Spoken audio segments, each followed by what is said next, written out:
ለመሸጋገር ያክል ወደዚህኛው ስንመጣ በዚህ ሰሞን ከአርሲ ጋር የተያዘውን ነገር ስናነሳ ነበረና በጣም የሚያስገርማችሁ እንዴት ያሉ ነውረኞች እንደሆኑም የምታዩት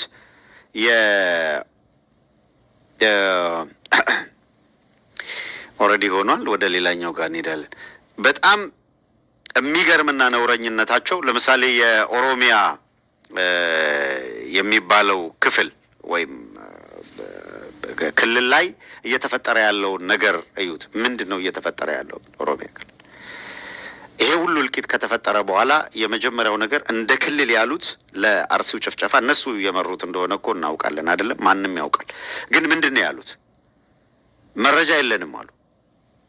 እልቂቱ ተፈጥሮ ያ ሁሉ ተደርጎ እነሱ እዛ ሆነው ከ8,000 ማይል እኮ ማስረጃ አለ እኮ አይደል? አሁን እንደምታዩት ማስረጃው አለ። ማስረጃው እያለ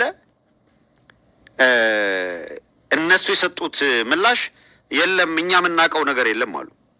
መረጃ የለንም፣ የሰማነው ነገር የለም አሉ። ያው እንደተለመደው ቪዲዮ ወጣ።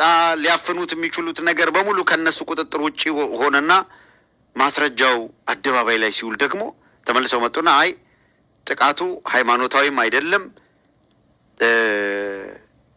ብሔር ተኮርም አይደለም እና ምንድን ነው ብሔር ተኮር አይደለም ሃይማኖት ተኮር አይደለም ካላችሁ ምንድን ነው የተፈጸመው ግድያ? ምን ተኮር ነው? አይ በምርጫ ሂደቱ እናሸንፋለን ብለው አስበው ነበርና በዚህ የከሸፈባቸው ወዘተረፈ ምናምን እነሱ ናቸው ንጹሃንን የገደሉት። ወዲሁ ሚን ንጹሃን ማለት እነማን ናቸው ንጹሃን ተብሎ የተገደሉት? የምርጫው ሂደት ሲከሽፍ የኢትዮጵያ ኦርቶዶክስ ተዋሕዶ ቤተክርስቲያን ነው እንደ እሳት በእሳት የምትቃጠለው? የተገደሉት ማን ናቸው? የቤተክርስቲያን አገልጋዮች፣ የቤተክርስቲያኑ ካህናት፣ ዲያቆናት፣ ምዕመናን ተመርጠው ክርስቲያኖቹ ኦርቶዶክሳውያን ብቻ ተለይተው አንዴ አይደለም በተከታታይ ጊዜ ነው የሚታረዱት። የሚቃጠለው ምንድን ነው? ቤተ ክርስቲያን። አያሳዝናችሁም? ለዚህ ምላሽ ብሎ የአብይ አህመድ አገዛዝ የሰጠውን ምላሽ ሃይማኖት ተኮርም አይደለም ብሔር ተኮርም አይደለም ማለት።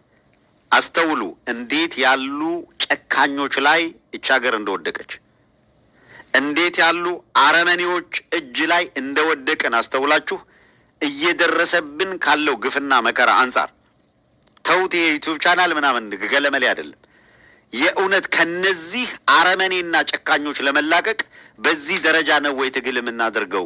እንደገና ዳግም ራሳችንን ፈትሸን እንደገና ዳግም ራሳችንን አይተን በፍጹም ጥንካሬና መናበብ እስካልተባበረን ድረስ በዚህ ትውልድ ውስጥ ለሚፈጸሙ ማናቸውም ስህተቶች ከተጠያቂነት የምንወጣ አይደለንም። እያንዳንዳችን በትግሉ ምዕራፍ ውስጥ ያለን ሰዎች የእውነቱ እንዲህ ባሉ ዘግናኞች እጅ አንድ ቀን እንድናደር መፈቀድ የለበትም።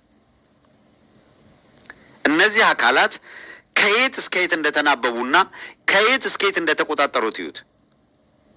አያችሁ፣ ኦርቶዶክሱን ሊጨፈጭፉ አማራውን ሊጨፈጭፉ ሲነሱ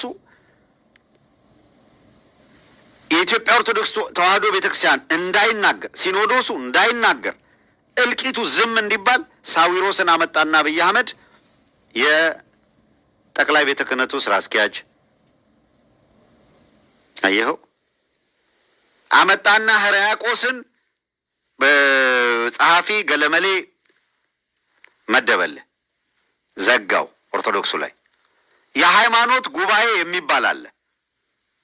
የሃይማኖት ጉባኤ ላይ እዛው ጅማ አብሮ አደጉ የሆነ ቅልጥ ያለ የአብይ አህመድ ካድሬ ጠዋት ማታ አብረው አረቄ ሲጠጡ የሚያመሹ በፊት ለፊት ገጽ ጴንጤ ይጫወታሉ።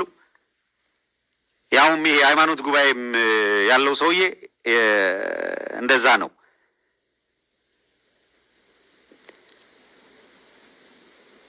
ይሄን ሰውዬ የሃይማኖት ጉባኤ ኃላፊ አድርጎ እዛ ጋር መድቦታል። የሃይማኖት ጉባኤው የፖለቲካ መጫወቻ ሆኗል።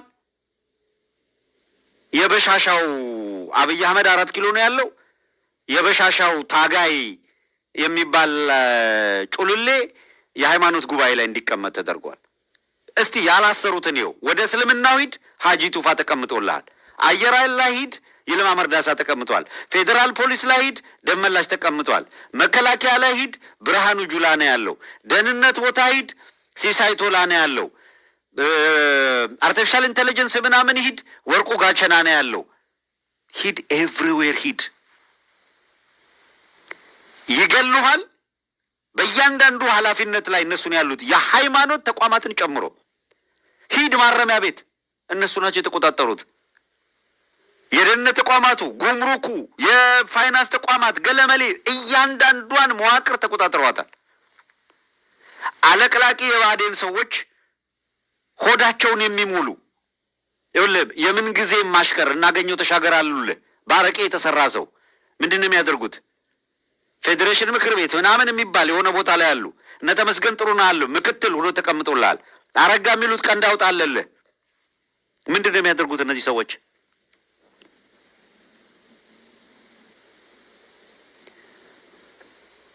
ለዛሬ የምንናገረው በልክ የምንሰራው በዚህ መንገድ ተሰንዶ ይቀመጣል አይደለም። ይሄ የዛሬ ፕሮግራም ቫይራል ሆኖ በየቲክቶክ አለ፣ ረምብል ላይ አለል፣ በየዩቲዩቡ ተቆራርጦ አለ። ዶንት ማይንድ ፎር ቻናል ዋትሳፕ ግሩፕ ላይ አለላችሁ። ይኸው እዚህ ፖስት ያደርጉላችኋል። ጆይን አድርጉ የዋትሳፕ ግሩፑን። ቴሌግራም ቻናል አለ፣ ጆይን አድርጉ እሱን። ኤኒ ታይም እዛ ላይ እናስቀምጥላችኋለን። አለቀ። እነዚህ ሰዎች እንዲህ ይላሉ እንዲህ ይላሉ ብለን የቃላት ጥንቃቄ ቻናል ለመጠበቅ አናደርግም። በልኩ እየተናገርን በየቀኑ ስራችን ላይ ብቻ ነው የምናተኩረው። ይርስ ቱ ይርስ እኛ ከዩቲዩብ የምንለቅመው እኮ ገንዘብ የለም። ይሄ የታወቀ ነው አይደለም? መድረሻ ነው የምንጠቀመው። ለዛ ደግሞ በፍጹም ማስቆም እንደማይቻል ነግረናቸዋል አለ። ስለዚህ እዛ ጋር ችግር አይገባም።